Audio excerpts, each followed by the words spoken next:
देश भर में चल रहे किसान आंदोलन के समर्थन में शिमला के रिज से धर्मशाला तक पदयात्रा हो रही है। यह पदयात्रा राजीव गांधी पंचायती राज संगठन निकाल रहा है। शुक्रवार को यह यात्रा धर्मशाला के निचले छोर पर बसे अंतिम गांव बगली से निकली। इसमें पंचायती राज संगठन के मीडिया प्रभारी अनिल गोयल, मनोज चौहान, सुमित खन्ना, हीरापाल, कुलदीप कुमार, कपिल शर्मा, सुमित शर्मा, आशीष कुमार, डिम्पल कुमार, निखिल शर्मा, महेश्वर, सुरेंद्र, राजीव चौहान, रोहित कुमार, परवीन, अतुल बोहरा, नरेंद्र कुमार, कुलवंत सिंह आदि इस पदयात्रा में भाग ले रहे हैं। बगली में दीपक राठौर ने कहा कि केंद्र सरकार के तीनों नए कृषि कानून किसानों के खिलाफ हैं। उन्होंने केंद्र सरकार से 3 सवाल किए हैं। पहला यह है कि आखिर सरकार एमएसपी क्यों नहीं देना चाहती। दूसरा यह है कि कॉन्ट्रैक्ट फार्मिंग में किसानों को कोर्ट जाने का अधिकार क्यों नहीं होगा, और तीसरा कि आवश्यक वस्तु अधिनियम क्यों खत्म किया जा रहा है। दीपक जी, ये जो आपने यात्रा निकाली है, ये किस लिए और क्यों जरूरत पड़ी आपको?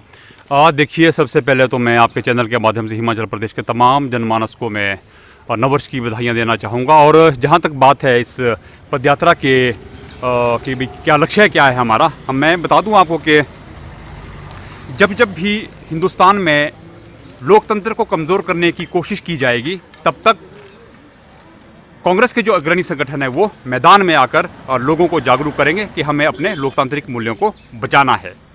जैसा कि हम सब जानते हैं कि पिछले कम से कम 50 दिनों से एक बहुत बड़ा आंदोलन दिल्ली में चल रहा है। हिंदुस्तान भर के जितने भी हमारे किसान भाई हैं वो 3 ऐसे काले कानूनों को लेकर उसके विरोध में सिंधु बॉर्डर के आसपास एकत्रित हुए हैं, जिसकी वजह से किसानों का तो नुकसान होना है, ये तो लाजमी है, लेकिन 130 करोड़ जो जनमानस है हिंदुस्तान का, उनको भी नुकसान होना है। हम जानते हैं कि बगैर एमएसपी के, बगैर सपोर्टिंग प्राइस के, न्यूनतम समर्थन मूल्य के किसान और बागवान भाई नहीं प्रोत्साहित होंगे कि उनको ये किसानी या बागवानी करनी है। जब आप न्यूनतम समर्थन मूल्य नहीं देंगे तो उससे हमारा किसान और बागवान भाई जो है कहीं ना कहीं पशोपेश में रहेगा कि अगर हमारी जो उत्पादन है कृषि का या बागवानी का, अगर वो ज़्यादा होता है तो हमारे माल का क्या होगा।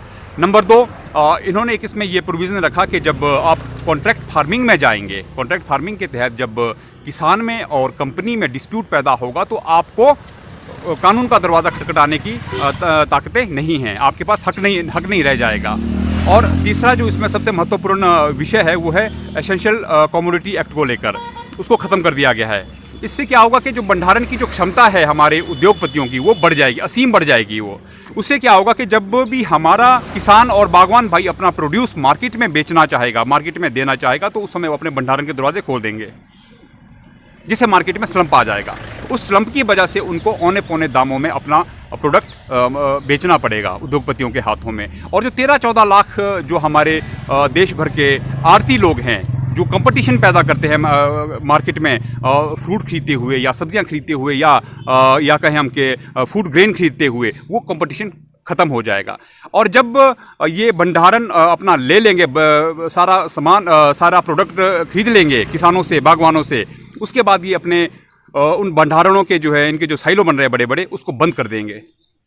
मार्केट में ये कमी कर देंगे जो रोज़मर्रा की जो चीज़ें हैं। और जब किसान को, जब हमारे 130 करोड़ लोगों को जब अपने उपभोग के लिए ये अनाज और फल फ्रूट लेने होंगे तो ये महंगे दामों पर हमें बेचेंगे। तो इन तीनों चीज़ों का हम कड़ा विरोध करते हैं और किसानों के समर्थन में हमने ये रैली 28 दिसंबर को निकाली है शिमला के रिज मैदान से। बर्फबारी के बीच में हमने ये शुरू की थी और 12 दिन के बाद आज ये धर्मशाला में संपन्न होने जा रही है। इसके साथ एक दूसरा विषय और भी था, और भी रखा है हमने कि हिमाचल प्रदेश में पंचायती राज के चुनाव चल रहे हैं। हमारा ये मानना है कि जब तक आप हिंदुस्तान में या हिमाचल प्रदेश में संविधान के 73वें संशोधन को लागू नहीं करेंगे तब तक हमारी पंचायतें कमज़ोर रहेगी। अगर आप केरल की बात करें तो केरल में संविधान का 73वां संशोधन जो है वो पूर्ण रूप से लागू है। उसका क्या फ़ायदा मिलता है उन्हें कि बजट का 40% हिस्सा पंचायतों को जाता है। उनके पास फंड, फंक्शन और फंक्शनरी, तीनों विषयों को लेकर उनके पास ताकतें हैं। उनकी जो ग्राम सभा है वो मजबूत है। जो ग्राम सभा में प्रस्ताव पारित हो जाता है वो एकदम से इम्प्लीमेंट भी हो जाता है। क्यों? क्योंकि उनके पास अपने कर्मचारी है, अपना फंड है और जो व्यवस्था है कार्य योजना की वो भी उनके पास रहती है। लेकिन हिमाचल प्रदेश में क्या है, अगर आप जिला परिषद और बीडीसी को लें तो कोई ताकतें इनके पास नहीं है। और जो हमारे प्रधान भी हैं इनके पास भी फंड थोड़ा बहुत बेशक है 14वें और 15वें वित्त आयोग का, लेकिन ये इसको कहते हैं टाइट फंड। टाइट फंड मतलब जो हमारा वीडियो है या जो प्रशासन है जो वो बोलेगा वो करना पड़ेगा। मेरी पंचायत है, मैं कोटीघाट पंचायत का रहने वाला हूँ, पिछली पंचायत है वो, मुझे मालूम है कि वहाँ क्या क्या काम होने चाहिए, लेकिन डिसाइड कौन करता है? हमारे बीडीओ साहब या हमारा जो प्रशासन है। हमारा ये मानना है कि जब तक आप ग्राम सभाओं को मजबूत नहीं करेंगे तब तक किसी भी सूरत में पंचायतें मजबूत नहीं होगी। इस विषय को लेकर भी हम जो है ये पदयात्रा कर रहे हैं। धन्यवाद सर आपका। Thank you. Divya Himachal TV के लिए गग्गल से विमुक्त शर्मा की रिपोर्ट। First come first get Satyam nursing college Lanjot Shahpur में निम्न कोर्सेज में एडमिशन लेने के लिए संपर्क करें, जैसे ANM, GNM, BSc नर्सिंग और post basic. College affiliated to HP university, recognized by HPNRC and INC। Degree या डिप्लोमा पूरा होने पर प्लेसमेंट की सुविधा। संपर्क करें 9816287750, 7018081271 और 9871238829।